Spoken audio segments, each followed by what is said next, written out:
अयोध्या में राम मंदिर का बनना और साथ में नई मस्जिद का निर्माण होना दोनों अच्छी बात है। मुझे लगता है कि भारत की अदालत और सरकार का मुसलमानों पर एहसान है। यह बात पाकिस्तान के कराची शहर के पूर्व मेयर रहे आरिफ अजाकिया ने इंदौर में कही। पाकिस्तान के कराची के उपनगर जमशेद नगर के पूर्व मेयर मोहम्मद आरिफ अजाकिया शनिवार को इंदौर आए। मोहम्मद आरिफ ने इंदौर प्रेस क्लब में मीडिया से राम मंदिर से लेकर तमाम राष्ट्रीय अंतर्राष्ट्रीय मुद्दों पर चर्चा की।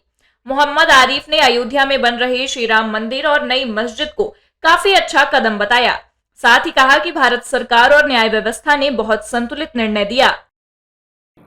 देखें, राम मंदिर है ना, वो वहाँ पे जो मस्जिद तोड़ के आज एक नई मस्जिद अयोध्या में बनाई गई है, वो मैं समझता हूँ कि भारत की अदालत का, भारत की सरकार का मुसलमानों पे एहसान है। इसलिए कि अकॉर्डिंग टू इस्लाम आप ऑनलाइन फतवे मौजूद हैं। आप सऊदी अरब के किसी मुफ्ती को पूछ लें, फ्री में फतवा मिलता है। मैं मुसलमानों को ये कहूँगा कि वो फतवा पूछ लें कि किसी और की इबादत गाह पे, किसी नाजायज़ ज़मीन पे मस्जिद बनाना हलाल है, उसमें नमाज पढ़ना हलाल है। ये सवाल खुद आप पूछ लें तो बाबरी मस्जिद जो कई सौ साल से कायम थी, उसमें जितनी नमाजें पढ़ी जाती थीं वो अकॉर्डिंग टू मुफ्तियान इस्लाम इल्लीगल थी, हराम थी। पाकिस्तान में जन्मे और भारत के गुजरात के एक गांव को अपना गांव बताने वाले मोहम्मद आरिफ वर्तमान में लंदन में रहकर पाकिस्तान में व्याप्त अराजकता और जिहादियों की लूट को खुलकर बयान कर रहे हैं। बलोची, सिंधियों, पख्तूनों के साथ हो रहे अत्याचार पर भी वे अपने यूट्यूब चैनल के माध्यम से आवाज उठाते हैं। पाकिस्तान की राजनीति में अपनी जगह बनाने वाले आरिफ अजाकिया अपनी मुहिम के माध्यम से रोज पाकिस्तान, पाक आर्मी और पाक पॉलिटिशियन की सच्चाई सामने लाते हैं। उन्होंने कहा कि पाकिस्तान में आतंकवादी तैयार होते हैं। पाकिस्तान की दयनीय हालत है। दाऊद इब्राहिम की मौत की खबर फैलाकर पाक इंडियन मीडिया को डाइवर्ट करने की कोशिश कर रहा है।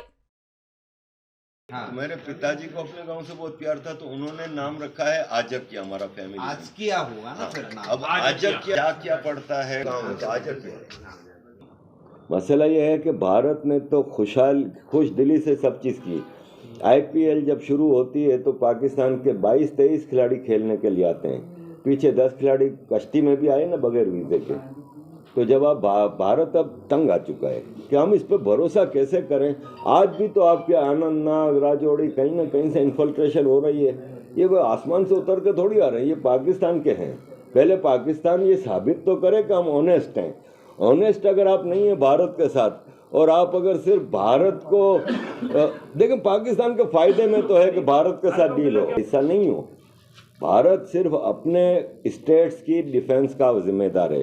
तो इसी फारूक अब्दुल्ला साहब के फादर और महाराजा हरी सिंह ने एक्सेशन ट्रीटी अपनी मर्जी से, कोई जोर ज़बरदस्ती नहीं, जिस तरह बलूचिस्तान के नवाब कल्लात के सर पे बंदूक रख के जिन्ना ने साइन कराई थी, ऐसे नहीं हुआ था। उन्होंने खुद रिक्वेस्टें करके नेहरू साहब के साथ एक्सेशन ट्रीटी साइन की।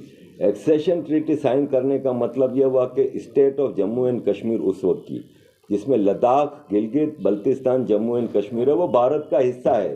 तो आज जो POK और गिलगित बल्तिस्तान पाकिस्तान के कब्जे में, वो भारत के इलाके हैं जो पाकिस्तान के कब्जे में हैं।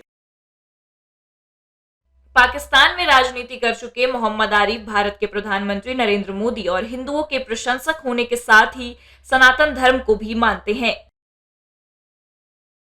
इंदौर से इंडिया टाउन न्यूज के लिए बी देवाशीष की रिपोर्ट।